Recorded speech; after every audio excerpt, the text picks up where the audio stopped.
గుజరాత్లోని సోమనాథ్లో శోభాయమానంగా కొనసాగిన ప్రధాని నరేంద్ర మోదీ శౌర్యయాత్ర ముగిసింది. అనంతరం ఆలయంలో ప్రధాని ప్రత్యేక పూజా కార్యక్రమాలు ప్రధాని పాల్గొన్నారు. గుజరాత్లోని సోమనాథ్లో శోభాయమానంగా కొనసాగిన ప్రధాని నరేంద్ర మోదీ శౌర్యయాత్ర ముగిసింది. అనంతరం ఆలయంలో ప్రధాని ప్రత్యేక పూజ కార్యక్రమాలు ప్రధాని పాల్గొన్నారు. వేద పండితుల సమక్షంలో మహాదేవునికి ప్రత్యేక పూజలు చేశారు.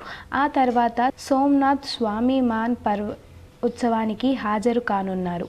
అంతకుముందు ప్రధాన శౌర్యయాత్ర శోభాయమానంగా జరిగింది. యాత్ర పొడవునా జనం నీరాజనం పట్టారు. వివిధ కళలకు సంబంధించిన కళాకారులు తమ కళలను ప్రదర్శించి అబ్బురపరిచారు. కాగా 3 రోజులు గుజరాత్ పర్యటన నిమిత్తం ప్రధాని మోదీ శనివారం సోమనాథ్కు చేరుకున్నారు.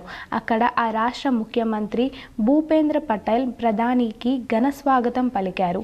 ఆ తర్వాత అక్కడ జరిగిన ఓంకార్ మంత్ర అనే సామూహిక ఆలపన కార్యక్రమంలో ప్రధాని పాల్గొన్నారు.